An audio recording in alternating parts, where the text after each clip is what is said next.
Muy buenas tardes con todos, bienvenidos y continuando con el ciclo del conversatorio, del primer conversatorio de buenas prácticas que organiza el Ministerio de Educación con la participación de los líderes de recursos humanos del 2021.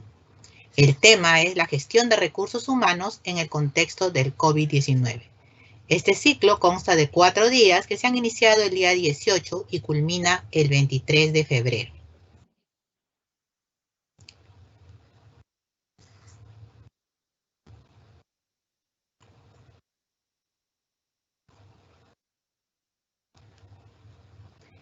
Mi nombre es Betty Agüero Ramos y soy jefa de la Oficina de Gestión de Personal del Ministerio de Educación. El día de hoy nos acompañan dos expositores para tocar el tema la gestión del empleo en el contexto del COVID-19. Ellos son Wendy Chávez Abanto y José Hoyos Hernández. Pasaremos a presentar el perfil profesional de cada uno de ellos. En primer lugar tenemos a Wendy Chávez Abanto, psicóloga organizacional por la Pontificia Universidad Católica del Perú, magíster en gestión pública por la Universidad Tecnológica del Perú y cuenta con un máster en administración de negocios de la Universidad de Thunderbird en Phoenix, Arizona. Ha desempeñado el cargo de funcionaria de alta dirección en el Ministerio de Trabajo y Promoción del Empleo, directora de Recursos Humanos en el Ministerio de la Mujer y Poblaciones Vulnerables, Ministerio de Salud y Ministerio de Educación. Y en instituciones ocupó el cargo de gerente de gestión del talento en Bacus & Johnson, gerente de recursos humanos en Crossbank, G4S y Banco Azteca. Actualmente ocupa el cargo de jefa de la Oficina de Recursos Humanos en la Presidencia del Consejo de Ministros. Asimismo nos acompaña José Hoyos Hernández, abogado de la Universidad de Lima, magíster en Derecho Corporativo, especializado en gestión de recursos humanos con experiencia en el sector público y privado. Ha laborado como director en recursos humanos en el Ministerio de Agricultura, en el Seguro Integral de Salud, SIS, y en el Ministerio de Transportes y Comunicaciones y como jefe en Servir. Actualmente ocupa el cargo de director de la Oficina General de Gestión de Recursos Humanos en el Ministerio de Salud. Les damos la bienvenida a ambos y agradeciéndoles por su presencia, ya que tendremos la oportunidad de que puedan compartir con nosotros sus conocimientos y experiencias en este mundo de los recursos humanos. El día de hoy vamos a ver el tema de gestión del empleo. La dificultad dentro de la gestión del empleo, una de ellas ha sido la virtualización en los procesos de reclutamiento y selección y cómo se ha afrontado. Particularmente, nosotros tenemos una experiencia que compartir breve. En el Ministerio de Educación, a raíz de la pandemia que estamos actualmente atravesando, ha sido bastante difícil afrontar este problema, ya que todos los procesos de selección y reclutamiento se realizaban de manera presencial. La documentación que presentaban los postulantes eran de manera física. Todos se acercaban a través de mesa de partes. Sin embargo, de un momento a otro todo tuvo que cambiar. Ese reto lo hemos asumido como tal, ya que toda la administración pública, algunas contaban con mayores ventajas en las herramientas tecnológicas y otras no. Sin embargo, ha sido bastante difícil, no solo para los que estamos a cargo de este proceso y el reclutamiento, sino también para que los postulantes puedan adaptarse a este nuevo procedimiento. Creo que los líderes que nos acompañan el día de hoy también van a poder compartir con nosotros. Y como primera pregunta sería, ¿cuáles son las principales dificultades de la virtualización del proceso de reclutamiento y selección y cómo se han afrontado? Wendy, nos gustaría que compartas con todos tu opinión.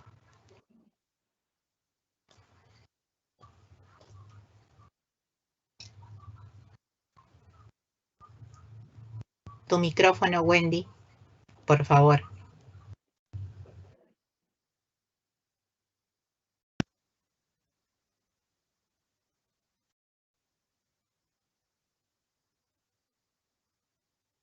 Ok, ¿ahora sí me escuchan? Ahora sí, ahora sí. Gracias, sorry. Bien, bueno, en primer lugar, buenas tardes a todos. Primero que nada, agradecer y felicitar a Eduardo y el equipo de Minedu, super equipo, por esta iniciativa tan importante, creo yo, para que todos tengamos la oportunidad de compartir experiencias. Un poco respondiendo a la pregunta, creo que dentro de las principales dificultades que se han tenido que enfrentar está el evitar la presencialidad, ¿no? En realidad en el sector público y en general en los procesos de selección siempre había sido muy importante el tener frente a las personas, ¿no? Entonces, el tener que evitar justamente tener presencialmente a cada candidato, creo que era una primera dificultad. En segundo lugar, eso también generaba un cambio importante de costumbres, de las formas de hacer las cosas, ¿no?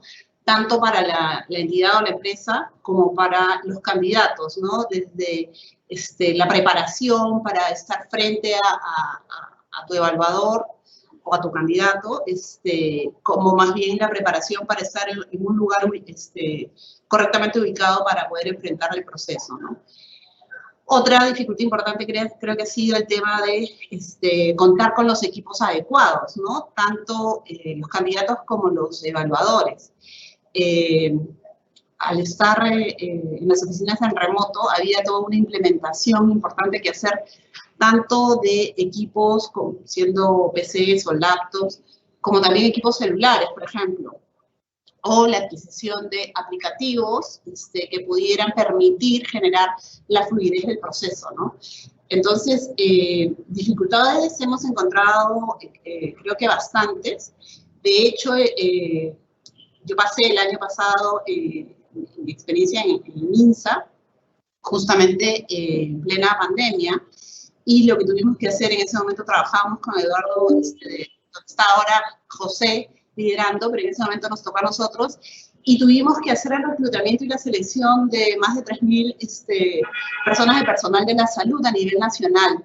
De hecho, el área de recursos humanos del MINSA no era responsable normalmente de estos procesos de selección para las regiones. Entonces tuvimos que, en ese momento, evaluar los recursos con los que contábamos para poder implementar un proceso remoto, ¿no? Y también buscar el equipo de personas que pudiera ayudar en esta implementación, ¿no? Gracias a Dios, en realidad ya teníamos en el MINSA un muy buen equipo de personas que habían estado en recursos humanos desde hace un tiempo, pero de pronto haciendo otras funciones. Entonces nos tuvimos que adaptar y evaluar las capacidades de cada una de estas personas que de pronto se habían dedicado a hacer capacitación y no habían hecho selección, por ejemplo. Entonces no tenían, digamos que la preparación necesaria o adecuada para los procesos de selección en sí. Entonces, felizmente que teníamos buenos líderes, ahí está María Susana Farge, está Pedro, ahí se me fue la vida del Pedrito, pero es un genio.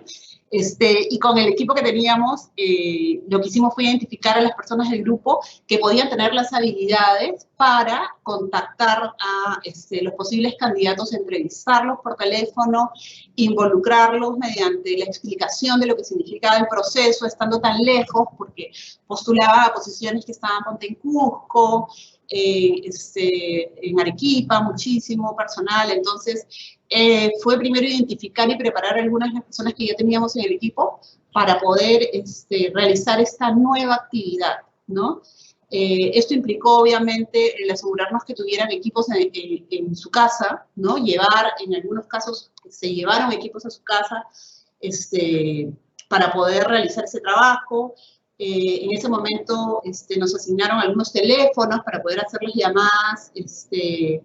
Eran 3.000 personas a nivel nacional, ¿no? Es algo inimaginable, creo yo, que teníamos que hacer más o menos en 3 meses, ¿no?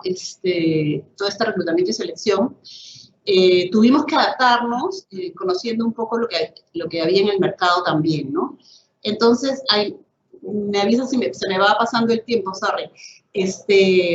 Pero lo que sí fue muy importante, además de reconocer las habilidades que teníamos dentro del propio equipo de recursos humanos, también el evaluar cuáles eran las herramientas con las que contábamos en ese momento, hacer un plan de cuáles serían las herramientas que podríamos utilizar de lo que podía existir en el mercado, evaluar un poco de esto que existía en el mercado, adaptarlo, porque en ese momento, por ejemplo, en el MISA todavía no teníamos un aplicativo para poder hacer los procesos de selección en línea.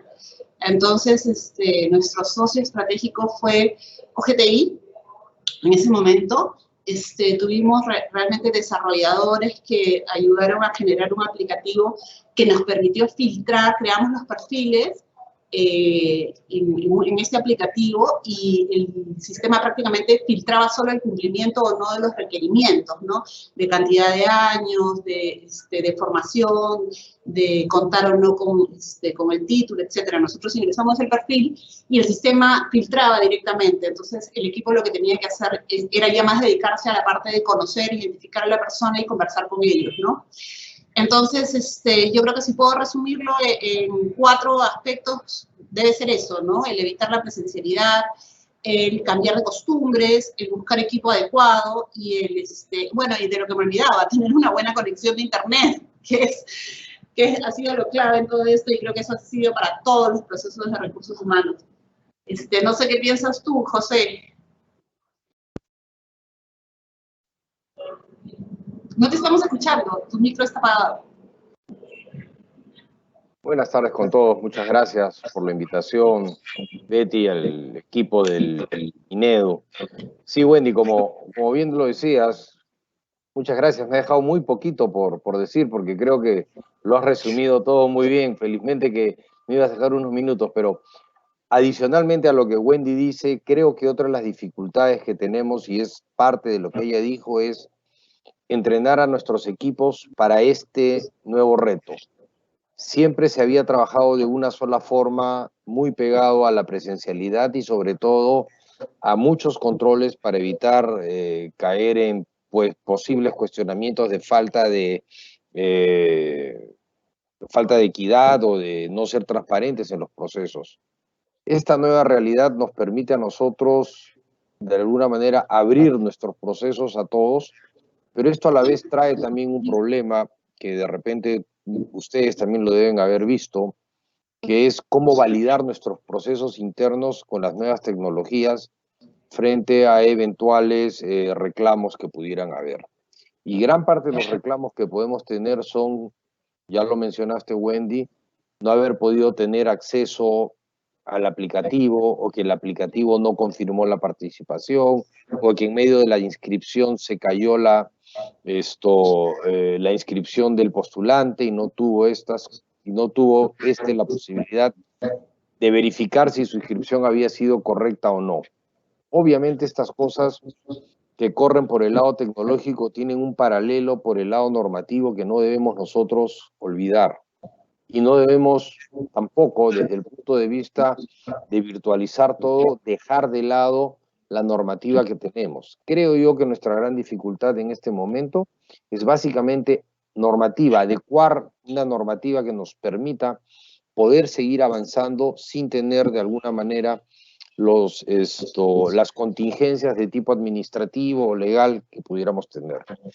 A mí me sigue quedando un poco esa preocupación. Creo que no hemos avanzado suficiente por ese lado. Hemos sido muy prácticos, hemos sido muy proactivos, actualizando nuestros sistemas de información, virtualizando nuestros procesos. Pero a la vez que esta virtualización nos ha permitido de alguna manera avanzar mucho y democratizar de alguna manera el proceso hacia aquellos que tienen una capacidad tecnológica suficiente como para poder interactuar sin problemas, también nos ha alejado de un mercado de posibles postulantes con muchas capacidades que no tengan acceso a la tecnología. ¿Cómo enfrentar este reto? También es algo que me está dando vueltas en la cabeza, y creo que tenemos que trabajar por ambos espacios para lograr, uno, permitir el acceso de más personas, y por otro lado, en esta, de alguna manera, en esta revolución tecnológica de los procesos de reclutamiento, tener el suficiente respaldo normativo para poder procesar para poder conducir los procesos de reclutamiento de una manera segura y sobre todo que sea transparente y sea muy confiable para la ciudadanía, a quienes finalmente nos estamos debiendo y son nuestros clientes en estos temas, ¿no? Otro tema que también me llama un poco a mí, me ha llamado la atención es el hecho de entrevistar virtualmente a las personas lleva ponerla frente a una cámara. Y como en mi caso yo le tengo terror a las cámaras, me imagino que muchos de ellos deben estar eso. Y eso suele dar un lenguaje corporal que a veces, visto por los entrevistadores, puede tomarse como inseguridad y todo lo demás. Creo que nos queda un gran trabajo respecto de los entrevistadores, entrenarlos a cómo interpretar o cómo poder percibir de un participante de una entrevista las mejores capacidades o las habilidades sin de alguna manera discriminar por lo que visualmente puedan tener al frente. Créanme que esa es la parte que yo veo que es más para mí ahora sensible, y más aún cuando muchas entidades han optado ahora por suprimir por suprimir las pruebas de conocimientos gracias a una norma que nos faculta por esta coyuntura, eventualmente cuando se justifique, ¿no es cierto?, suprimir los exámenes de conocimientos para favorecer a la virtualidad. Creo que se ha venido cometiendo en algunos casos abusos, porque esto que debería ser extraordinario pareciera ser que en algunas entidades o en algunos procesos se ha vuelto la regla. Creo que ese es otro reto también que tenemos nosotros, y esto quizás vaya dentro del campo normativo que tendríamos que estar regulando. Creo que después de lo que ha dicho Wendy, y quizás con este par de apuntes, yo diría que en la generalidad de todas las entidades o quienes tenemos la oportunidad de estar conduciendo procesos de reclutamiento a través de nuestras oficinas, podemos tener la problemática en general que tenemos todos, porque creo que no es cuestión del tema del MINSA o del MINEDU, de la PCM, sino a nivel el sector público se está dando, y quisiera hacer una pequeña reflexión. Estos problemas los tenemos nosotros, que somos entidades grandes del sector ejecutivo. Me pongo un rato a pensar en las entidades de nivel local, cómo están enfrentando ellos este tema, ¿no? O sea, y con las limitaciones tecnológicas que se puedan tener de conexión, creo que el reto para ellos debe ser mucho más grande del que ha sido para nosotros. Eso sería todo. Muchas gracias. Gracias, Wendy. Gracias, José. Creo que ha sido muy importante el aporte, valiosísimo en realidad, que ustedes han compartido con nosotros. Quisiera resumir un poco lo que han señalado, lo que señalaba Wendy, el término adaptarse. Creo que eso ha sido fundamental porque esta nueva normalidad ha venido para quedarse y todos tenemos que adaptarnos a esta nueva normalidad. Tenemos un reto que todavía es de largo plazo, hay muchas cosas que superar, pero hemos avanzado bastante. Creo que sí, buscando mejores equipos, como ya lo han señalado, buscando evitar la presencialidad, que ahora lamentablemente en el contexto en el que vivimos no se puede dar, cuidando nuestra salud.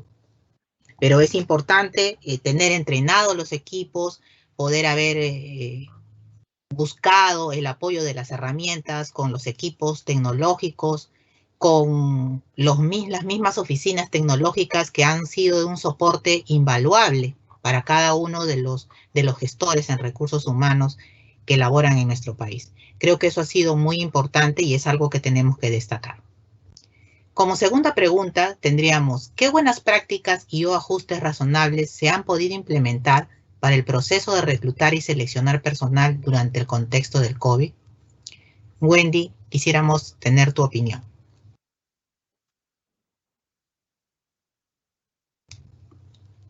Tu micrófono, por favor. Ya, ok.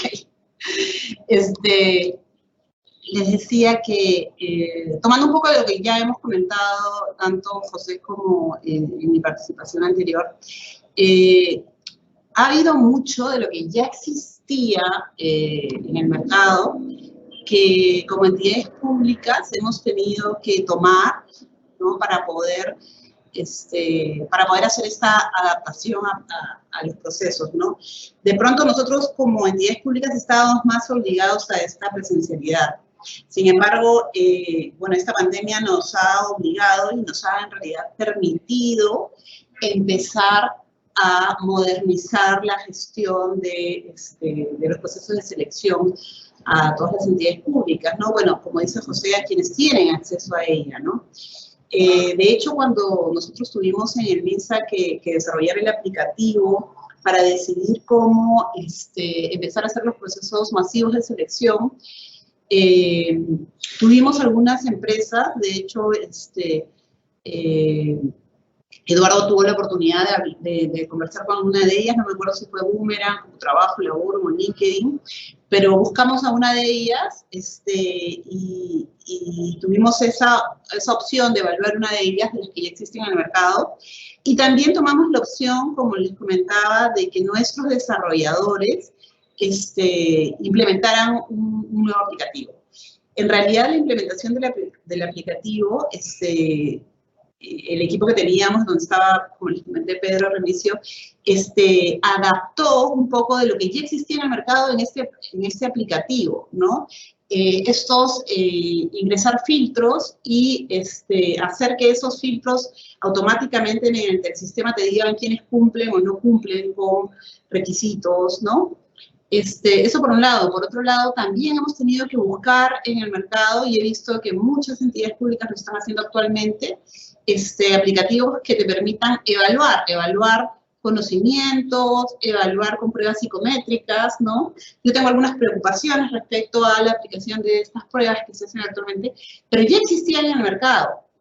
Y a lo que nos ha empujado un poco más este contexto ha sido a empezar a usarlas, tomarlas como herramientas que nos permitan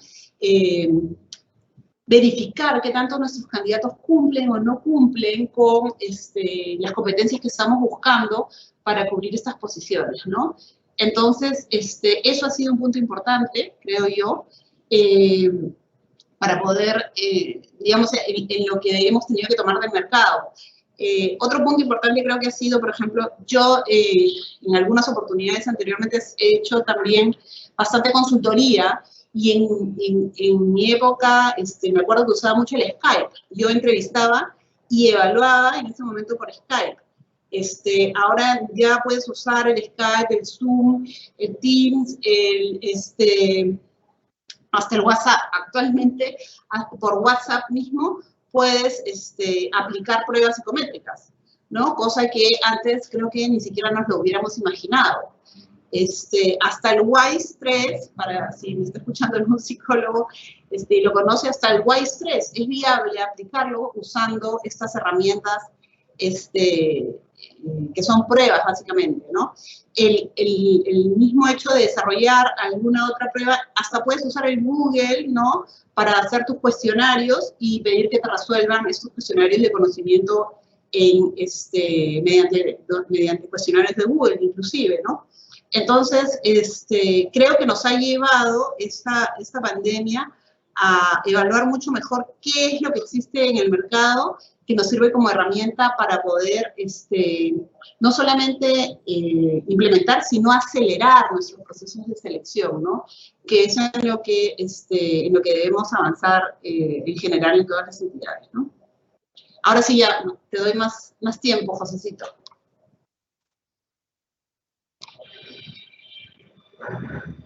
Muchas gracias, Wendy. Sí, esto es que termina las mismas dificultades que nos trajo esta nueva realidad a la que nos enfrentamos, ha sido la que ha generado de alguna manera lo que llamamos ahora buenas prácticas, ¿no es cierto?, para nuestros procesos de reclutamiento, que como bien lo dijo Wendy, creo que todos nos hemos dado cuenta, lo que ha hecho es obligarnos a entrar a la modernidad de una manera violenta, por decirlo, sin pensar mucho probablemente este cambio nos hubiera tomado 2 o 3 años hacerlo en circunstancias normales, mientras que analizábamos nuestros procesos, obteníamos las aprobaciones, hacíamos las pruebas y finalmente pasábamos al proceso de adquisición, nos hubiéramos pasado 3 años y quizás no hubiéramos llegado a este punto. Creo que eso en sí, el haber logrado esto es una buena práctica que digamos, a nivel del sector público debe recalcarse, ¿no? El haber generado nuevas habilidades en nuestros equipos y que hayan podido adaptarse a esta realidad es muy bueno. ¿Qué creo yo que es una buena práctica, por ejemplo, y tiene que ver mucho con lo operativo, ¿no?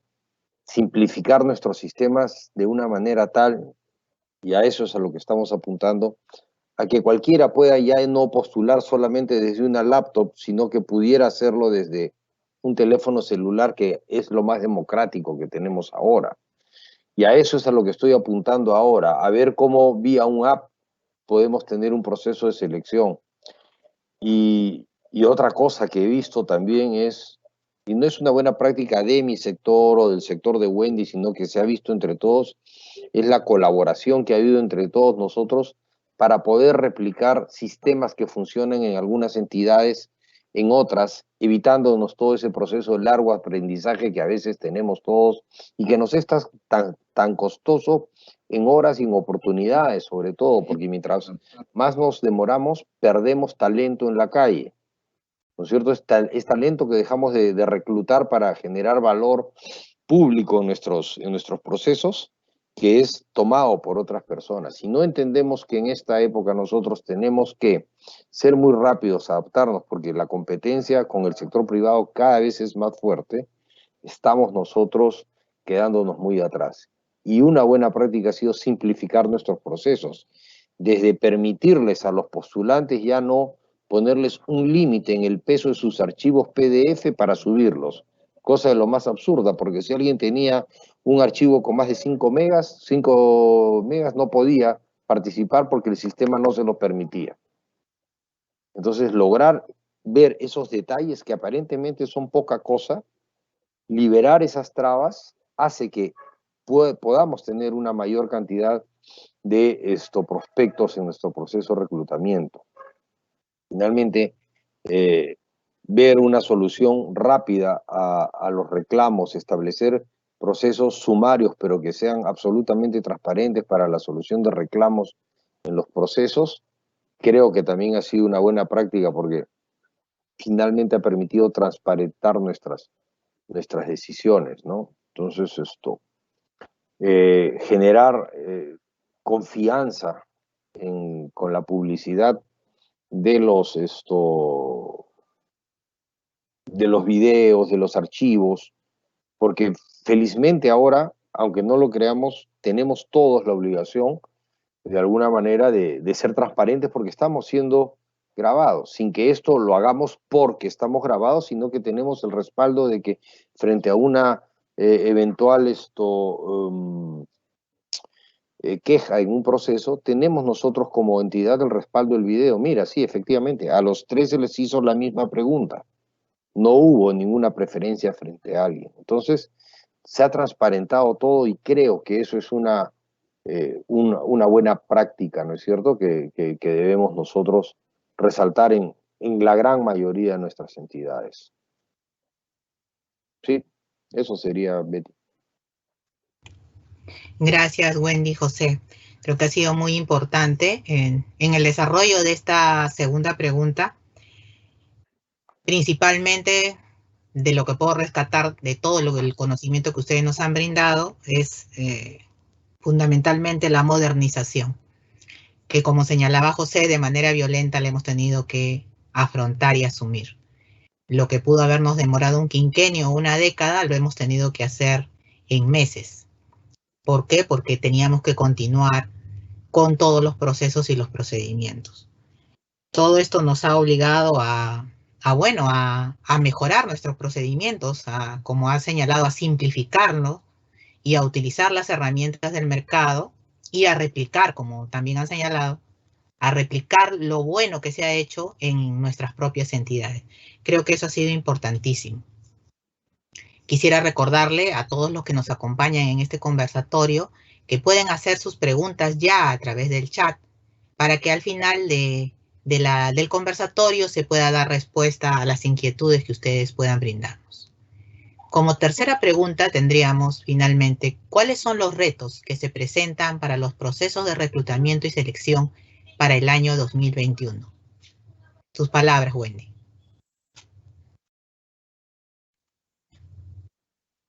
Gracias, Betty. Bueno, yo tengo en mente algunos retos importantes, me parece, que me gustaría mencionar, ¿no? Creo que el primer reto muy importante es el implementar los procesos de selección internos, ¿no? Tenemos grupos de personas que vienen trabajando en nuestras entidades desde hace un tiempo. Tenemos normativas respecto a cómo ingresar personal. Necesitamos fortalecer, consolidar los procesos internos de selección de las personas. Y esto se va a poder hacer, creo yo, mediante el optimizar nuestros propios procesos, ya no solamente de evaluar el potencial, el rendimiento de las personas, sino el incluir la evaluación del potencial de las personas que ya trabajan en nuestras entidades. Tenemos que trabajar en el desarrollo, en lo que es el desarrollo del talento, ¿no? En los procesos de selección, ya no solamente usando estas pruebas entonces para traer personal nuevo, sino identificar a las personas que tenemos dentro también, darles calificaciones, así como se está implementando la gestión de rendimiento, implementar la gestión del talento, implementar evaluaciones de potencial y crear nuestras matrices de potencial desempeño, ¿no? De nuestro recurso humano y empezar a comparar entre las personas que tenemos a quienes pueden asumir nuevos retos, ¿no? Creo que debemos empezar a hacer planes de sucesión, ¿no? Que permitan dar sostenibilidad a nuestras entidades en términos de gestión. Y para empezar esto, para poder empezar, creo yo, en este reto, lo primero es crear una gran base de datos a nivel nacional que permita identificar los perfiles que existen actualmente en nuestras entidades.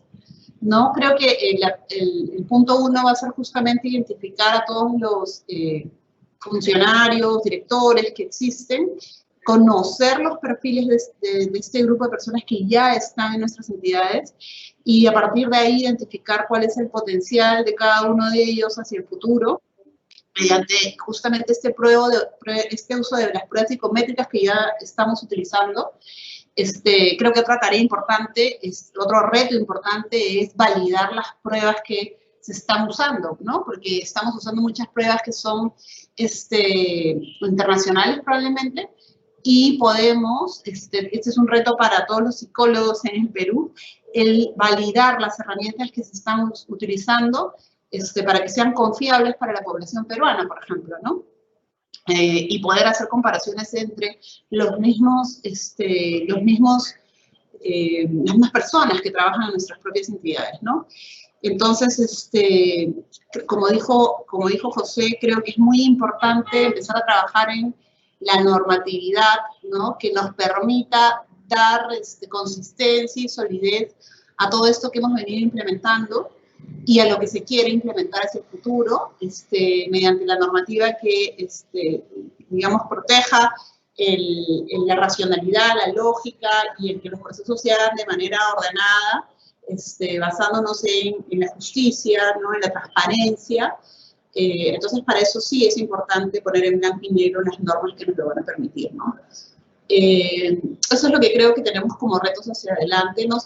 De pronto no he hablado tanto del proceso de selección en sí, hacia afuera, ¿no? Porque creo que eso ya está mejorando y va por buen camino.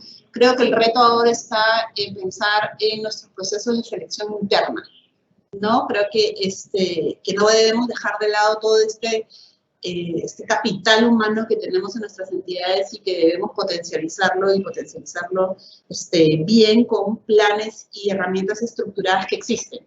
existen en el mercado, nadie quiere crear la pólvora, debemos tomarla, y aquí ya aprendimos a tomar del mercado y de la tecnología lo que existe y empezar a aterrizarlo justamente a la gestión en nuestras entidades del sector público, ¿no? Eso es lo que pienso. Gracias. Josécito.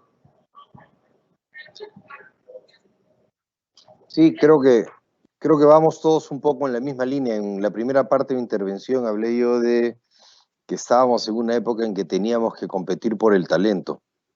Y tenemos que competir por el talento ya no solamente entre nosotros en el sector público, sino estamos compitiendo ahora por uno, para retener talento, y dos, para conseguirlo. Y en la línea que decía Wendy de mirar ahora hacia adentro y ver el potencial que tenemos, eso también es un cambio que tiene que comenzar a darse dentro de nuestras entidades, porque después de mucho tiempo se nos hace necesario comenzar a ver las habilidades blandas de nuestros servidores, cosa que hasta el día de hoy creo que se ha visto muy poco, o si se ha visto superficialmente, quizás como una tarea más de la Oficina de Recursos Humanos.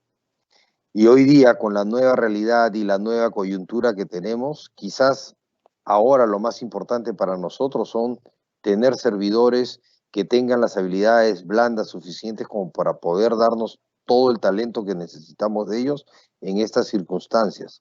¿Cómo reclutar eso? Creo que es el gran reto que tenemos nosotros, sobre todo porque no hemos estado acostumbrados a hacerlo, hemos estado acostumbrados a reclutar en base a conocimiento, ¿no? Y ahora tenemos que buscar conocimiento y además las habilidades blandas que requerimos nosotros, que principalmente es la de adaptarse a esta nueva realidad, que parece ser una perogrullada, pero ya llegó para quedarse. O sea, lo decimos casi ya, se dice, y no entendemos el sentido de eso. O sea, ya tenemos un año en esta realidad y todavía no hemos terminado de adaptarnos. Todavía seguimos teniendo los problemas, ya sea de comunicación, de interacción entre todos, para ver este tema, ¿no? Así que yo creo que por ahí vienen nuestros retos, ver el talento interno, las habilidades blandas de nuestra organización. Eso sería. Gracias, Wendy, José. Creo que con esta pregunta hemos disipado algunas dudas. La experiencia que ustedes nos han brindado es bastante importante. Nos permite a todos, en general, poder tomar este conocimiento y las experiencias y poder ponerlas en práctica en las entidades en las cuales nosotros trabajamos. La optimización de los procesos creo que es fundamental. Ya lo ha señalado Wendy, potenciar a las personas, y como decía José, creo que uno de los retos en el tema de la virtualidad es cómo en un proceso de selección que antes solo podíamos ver el tema de los conocimientos, ahora a través de la virtualidad también tener el conocimiento de las habilidades blandas de los postulantes, que es lo que fundamentalmente también va a tener que acompañar a cada uno de los profesionales que van a formar parte de los cuadros que van a ingresar en la administración pública, que esto creo que ha sido algo muy importante, todo lo que nos han brindado hasta ahora. El público que está participando en este conversatorio ha alcanzado alguna de las preguntas. Una de ellas es, ¿qué competencias debería considerar y o calificar los gestores de selección de personal para contar con servidores aptos en esta nueva normalidad en el trabajo? ¿Qué podrías decirnos, Wendy, con respecto a esta pregunta? Creo que es importante evaluar la metodología de trabajo, ¿no? El poder identificar la capacidad de la persona para planificar y cumplir la planificación de sus actividades, ¿no? Y esto a veces no es tan difícil cuando se implementan indicadores, por ejemplo. Pero bueno, una competencia que me parece importante evaluar es la metodología de trabajo de la persona, ¿no? El orden y organización. Otra habilidad importante es la adaptabilidad de la persona, ¿no? Sus conocimientos respecto al uso de herramientas tecnológicas. En algunos casos, ¿no? Porque también hay que recordar que el trabajo remoto también puede implicar el llevarte documentación y ordenarla, ¿no? En tu casa. No todo está directamente relacionado en trabajar en una computadora. Puedes hacer otras actividades también estando en remoto desde tu casa sin tener que usar necesariamente la computadora. Pero bueno, la adaptabilidad me parece importante. La capacidad de comunicación efectiva, ¿no? Porque es cierto, y no sé si les pasa a ustedes, que a veces uno en un chat escribe en su conversación de WhatsApp con una intención y el que lo recibe puede estar entendiendo otro mensaje. Porque vamos rápido a veces justamente en las comunicaciones en línea, ¿no? Entonces, la capacidad para comunicarse de manera efectiva me parece también una competencia importante de evaluar dentro de habilidades blandas, ¿no?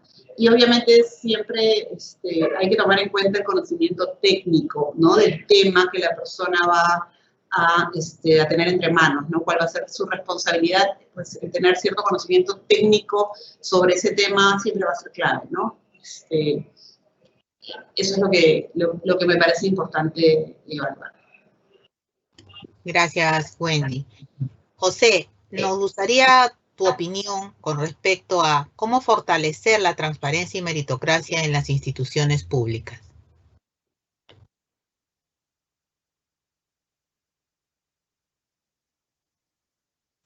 Tu micrófono, José. Es una gran pregunta que tiene un trasfondo muy importante más en esta época. ¿Cómo hacerlo? Creo yo que básicamente tenemos que recurrir a las tecnologías de la información ahora más que nunca. Lo que yo creo que nos queda es potenciar y hacer mucho más amigable, por ejemplo, los portales institucionales de la entidad respecto de temas que son muy sensibles, por ejemplo, el tema de adquisiciones, que son lo que tenemos ahora, pero ¿cuál es la queja de la población? No logro encontrar, y a nosotros mismos funcionarios nos cuesta a veces encontrar información que es de acceso público en los portales, ¿no? Simplificar, hacer muy sencillo. Con el perdón de Wendy, acá creo que el nuevo portal de PCM no ha contribuido mucho a hacerlo, sino por el contrario, la gente sigue siendo preferida el sistema antiguo, ¿no? Entonces, hay cambios que de repente no dan el resultado esperado, por lo menos es mi percepción. Creo yo que de la medida que nosotros simplificamos, por ejemplo, algo que es muy, para mí, gráfico de lo que es simplificar y poner hacer transparentar la gestión pública, es el registro de sanciones que tiene Servir ahora. Lo podemos tener en nuestro teléfono, bajamos un app y con solo hacer una búsqueda en el app, sabemos si alguna persona que está en el sector público tiene alguna sanción o si alguien que está postulando está sancionado o ha tenido alguna sanción. Eso es gestión, o sea, no tenemos que hacer más procesos para poder transparentar. Lo que tenemos que tener nosotros son acciones muy vinculadas a lo que es tecnología y sobre todo de muy fácil acceso, muy intuitiva, para que la ciudadanía pueda accesar a todo tipo de información. Yo creo que pasa mucho por eso, ¿no? Ya no es cuestión de dar normas ni directivas que nos digan cómo entregar la documentación o no, sino debemos nosotros ser lo suficientemente proactivos y tener la iniciativa de poner todo a través de la red, en la nube puede estar todo ahora tranquilamente. Yo creo que el camino es ese, ojalá logremos entrar por ahí. Gracias, José. Aquí tenemos otra pregunta. ¿Cómo asegurar que luego de realizado el proceso de selección, el proceso de incorporación e inducción se realice de manera efectiva en esta modalidad virtual?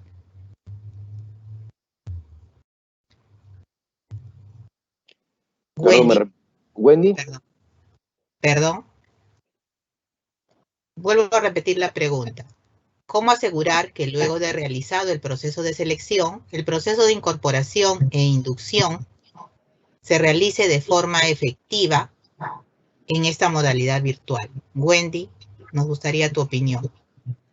Ok, gracias. Yo creo que hay una cosa importante que también José nos puede de pronto confirmar un poco cómo está funcionando ahora.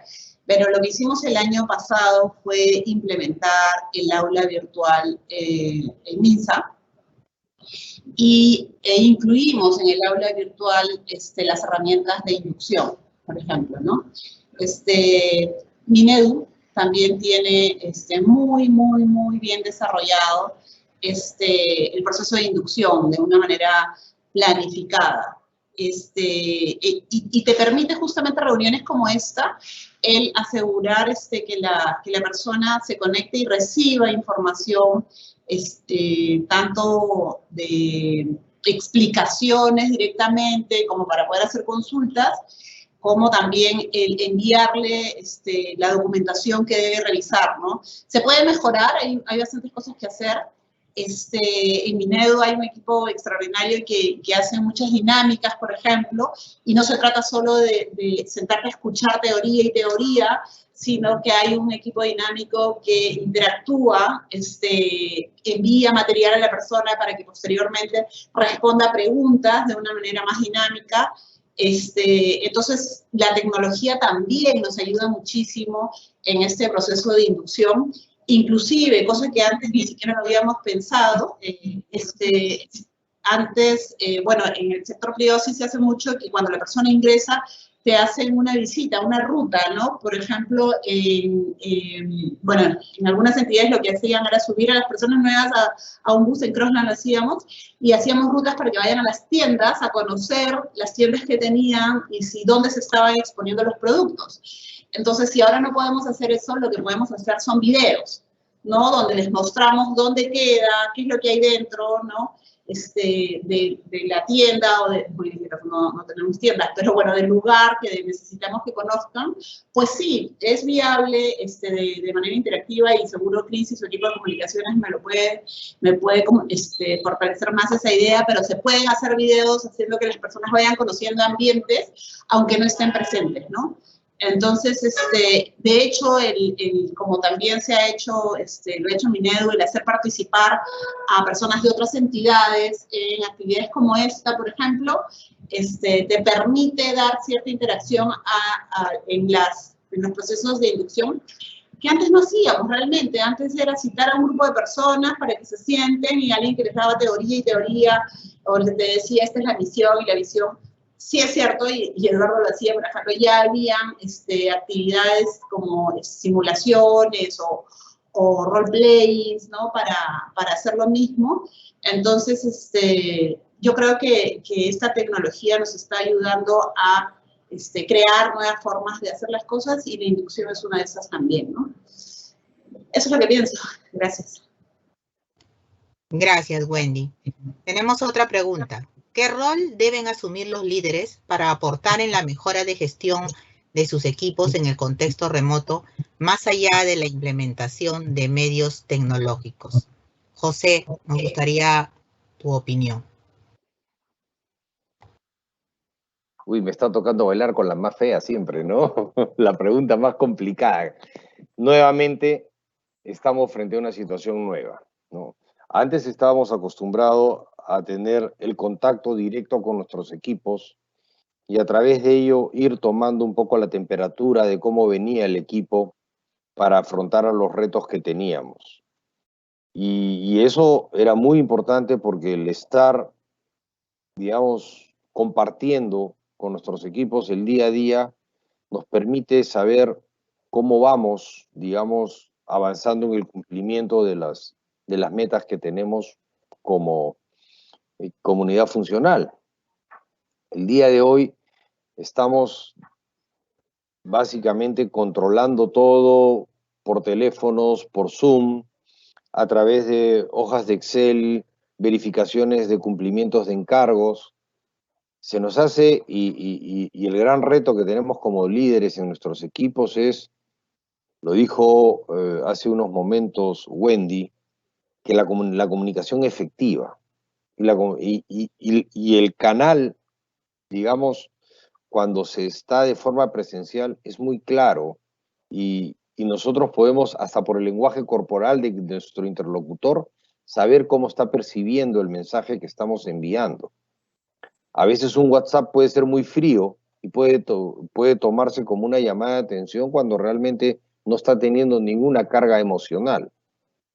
Entonces, adaptarnos a eso como líderes para poder generar en el equipo un bienestar que permita poder cumplir con las metas. Agravado esto por la situación personal en la que cada uno de nuestros colaboradores está en el entorno en el que está desarrollando sus labores, es complicado porque estamos desarrollando labores en el mismo lugar en el que nuestros hijos están probablemente desarrollando sus tareas escolares. Nuestra pareja puede estar también teniendo una conversación en una conferencia y no tenemos 2 habitaciones, y eso genera una molestia, eso genera un fastidio. Poder entender la realidad de nuestro equipo que está distante, creo que eso es parte de nuestro reto como líderes de equipos, y poder solucionar y poder encontrar una herramienta para eso, creo que va a ser muy útil de tener para nosotros, pero sobre todo para la gestión, ¿no? Creo que tenemos que desarrollar una serie de habilidades todos nosotros. Por ahí creo que viene el tema de nosotros como líderes, entender a nuestros equipos desde la distancia, desde la conexión digital. Gracias, José. Tenemos más preguntas del público que está con nosotros. Una de ellas se mencionó sobre la importancia de gestión del talento, líneas de carrera y planes de sucesión. ¿Se sabe de alguna experiencia del sector público o, en todo caso, cómo recomendaría que se inicie el proceso? Wendy, por favor.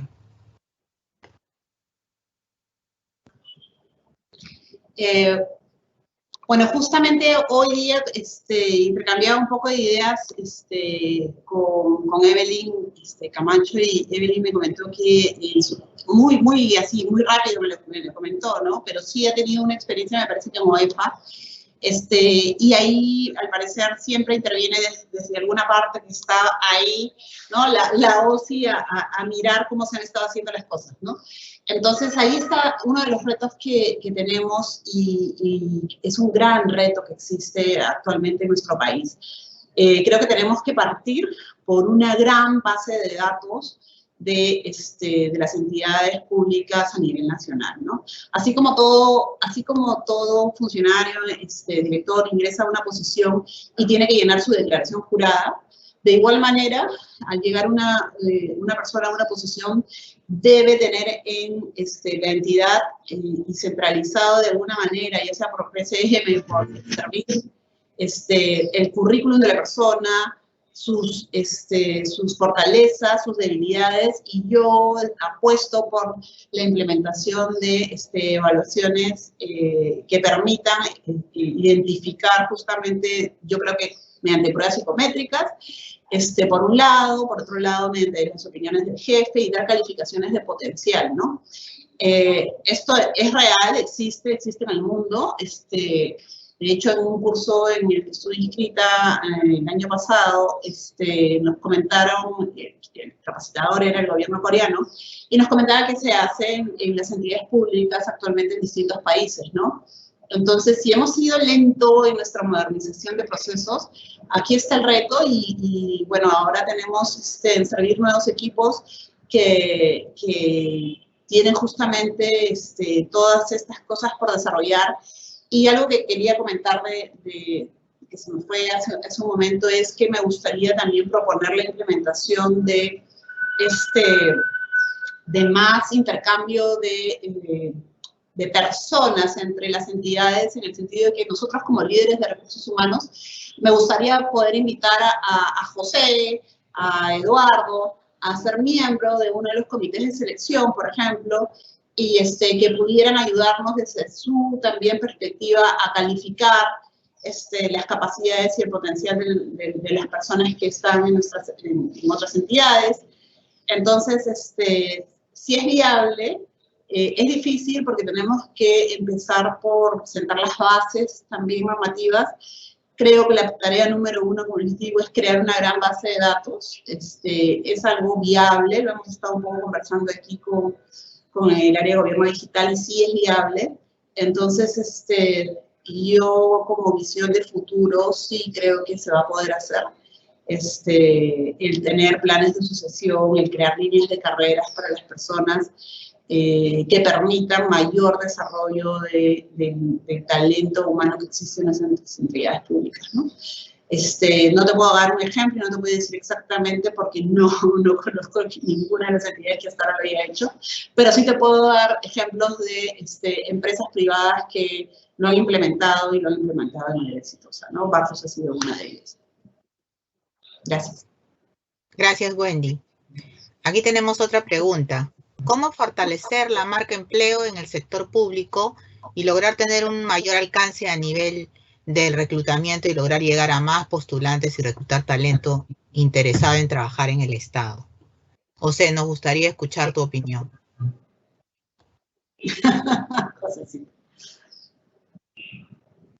Micro. Ahora sí. Parecieran tiempos difíciles para pensar en el Estado como marca empleo, ¿no? Pero quizás en los momentos más difíciles es donde se buscan las mejores oportunidades y donde salen las mejores soluciones. Yo creo que gran parte de eso se está haciendo ahora, en la medida que, digamos, el Estado comience a ser el muy riguroso con nosotros, los servidores públicos, respecto de nuestro accionar y transparente la información y transparente, digamos, hagamos más transparentes no solamente nuestros procesos de reclutamiento, sino en general todos los procesos, y que en el momento en que esto se refleje en mejor servicio al ciudadano, el ciudadano va a poder mirar al Estado y a través de él a las entidades con mejores ojos. De hecho, estamos viendo, y probablemente pueda, no sé si Wendy pueda compartir esto conmigo, estamos viendo un mayor interés, por ejemplo, de postulantes que vienen del sector privado y que vienen del sector privado de empresas líderes y que, contra lo que uno podría pensar, están vinculados laboralmente en este momento. Entonces, eso nos dice a una mirada rápida que sí tenemos capacidad de que sí somos atractivos, y si somos atractivos es porque algo de valor tenemos. Es cierto que hay entidades que por su propia naturaleza o la función que tienen en la sociedad son mucho más atractivas que otras. Recuerdo el caso de Indecopi en sus inicios, fue un caso que el sector profesionales del sector privado miraron con buenos ojos Indecopi y era, digamos, un lugar al que muchos profesionales del sector privado querían ingresar porque era una entidad que tenía un valor muy, muy importante, ¿no? Entonces comenzaba a, en esa época, a verse la ley de el libre mercado comenzaba a establecerse en el país luego de una época de gran regulación, y el Indecopi era esa balanza que se necesitaba para poder establecer que el mercado no fuera absolutamente libre y se diera protección a los consumidores. Entonces, entidades como Indecopi en su momento, hoy día la ONP, por ejemplo, es una entidad que ha generado un valor público tremendo en simplificar los procesos para el otorgamiento de las pensiones a los jubilados, cuyo impacto es probablemente el mejor que se puede esperar, que es que las personas tengan su jubilación inmediatamente al concluir un proceso muy corto, y eso es bienestar directo al ciudadano porque es dinero que está entrando en su momento para el ciudadano. Entonces, cuando nosotros tenemos entidades que hacen que tienen este valor para el ciudadano, nos hacemos atractivos para ellos y generamos marca empleo en el Estado. en la medida en que nosotros mejoremos nuestros procesos, otorguemos mejores servicios al ciudadano, creo que vamos a hacernos más atractivos y poder captar mejor talento en las entidades. Si me permites, Betty, Claro, Wendy. En la línea de José, yo creo, José, que hay aquí que evaluar si creamos o trabajamos en una marca empleador, entidad pública, ¿no? Y forjar esa marca empleador como entidades públicas, en vez de cada uno ir por su lado de su marca empleador MINSA, marca empleador MINEDU, marca empleador PCM, ¿no? Y unirnos todos en una marca empleador estandarizada para todas las entidades públicas, con nuestros valores estandarizados, ¿no? Y con, obviamente, el mismo reto para todos de que todos estamos en la misma línea, solamente dependiendo del sector en el que te vas a mover, pues es hacia el que te vas a orientar, pero creo que tengo esa inquietud, ¿no? No sé si lo mejor sea ir por la marca empleador individual de cada entidad o una marca empleador Perú, ¿no? De entidad pública en Perú, ¿no? ¿Tú qué piensas? Yo, lo que dices, me lo he planteado alguna vez, pero siempre he dicho, ¿no? En la medida en que cada una de nuestras entidades vaya mejorando, va a hacer que finalmente todos seamos mejores.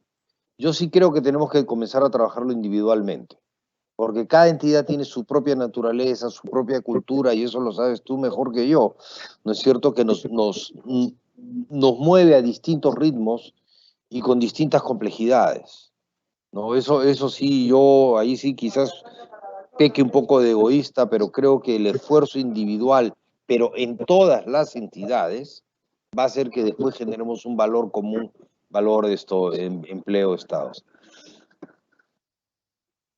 Ok, válido también, gracias. Gracias a ambos. Creo que han sido el complemento perfecto. Bueno, aquí hay otra pregunta. Esta pregunta le corresponde a Wendy. ¿Cómo incorporar el enfoque de género en los procesos de selección y por qué sería importante? Uy, ahora yo digo que me vino la pregunta difícil, porque en realidad, claro, tenemos este tema del concepto de enfoque de género, tenemos el tema de inclusión, tenemos el tema de exclusión. Entonces, yo, desde mi punto de vista, nosotros debemos ir por el lado de tener perfiles de puestos cubiertos por personas que cumplen con los requisitos y las capacidades del perfil. No creo que en este tema no debería existir un tema de género. Creo que debería existir un tema de perfil del profesional que cumple con los requisitos para hacer un trabajo efectivo, de manera eficiente hacia el futuro. Creo que sí es importante el ser, en todo caso, inclusivos, en darle oportunidades a, de pronto, a personas que tienen habilidades diferenciadas, y pueden, de pronto, necesitar un apoyo adicional, ¿no? Tuve la súper experiencia de participar en la Secretaría Técnica en un proceso de selección de CONADIS. Conocí personas que en ese momento tenían diversas capacidades especiales, increíbles, ¿no? Personas que súper capacitadas, muy hábiles, súper inteligentes, un economista increíble, compitieron muy bien entre ellos, en ese momento ganó uno de los candidatos muy bueno, que ha aportado mucho. Otro de los candidatos que en ese momento participó del proceso es actualmente el presidente ejecutivo en CONADIS, porque hay personas con discapacidades, con grandes habilidades para aportar. Entonces, yo, más que pensar en el tema de género, pienso en la inclusión para las personas con habilidades especiales, ¿no? En términos de dar oportunidades, yo creo que debemos ir hacia eso. Y creo que debemos no diferenciar entre, o de pensar en género en sí, sino de pensar en cubrir perfiles con personas que van a agregar valor en los puestos que existen actualmente en nuestras entidades, ¿no? Gracias. Gracias Wendy. Y para cerrar la misma pregunta, me gustaría que José nos pueda dar su opinión al respecto.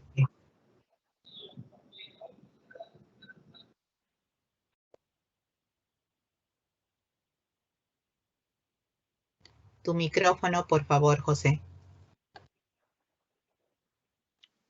Decía que un poco voy por la misma línea de Wendy, ¿no? En el caso de reclutamiento, lo que debemos buscar es, y lo dije al inicio, la mayor accesibilidad posible a todos. Y si en eso tenemos nosotros que adaptar nuestros procesos, nuestros sistemas, nuestra tecnología, para que todos puedan postular, es por ese el camino donde debemos ir. Sin perjuicio de esto,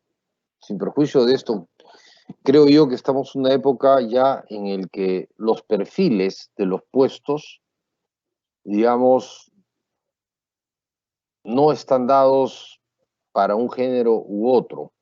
Son simplemente los perfiles que que tienen las posiciones y que cualquier persona puede acceder a ellos. Lo que debemos hacer nosotros es evitar en los perfiles de alguna manera tener algún tipo de discriminación, y no solamente por temas de género, ¿no? Lo decía Wendy, tenemos también que ser inclusivos con personas con habilidades diferentes también.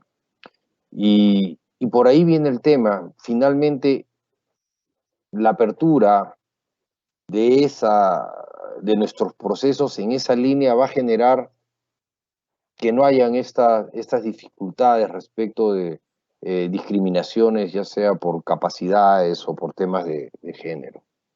Creo yo que, y sin perjuicio de esto, cómo asegurarnos bien, también de repente los comités evaluadores deberían tener algún tipo de capacitación, entrenamiento respecto de ser absolutamente imparciales y no dejarse llevar, digamos, por temas que pudieran ser considerados como actos de discriminación, en cualquiera de los casos.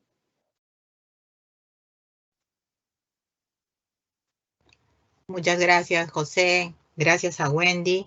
Ha sido esta tarde una interesante compartir de las buenas prácticas en recursos humanos en este contexto del COVID-19, con respecto a la gestión del empleo específicamente.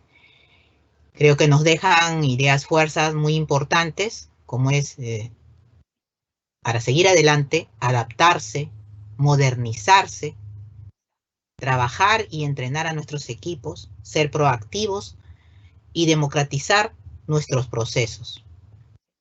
Ser inclusivos y no a la discriminación.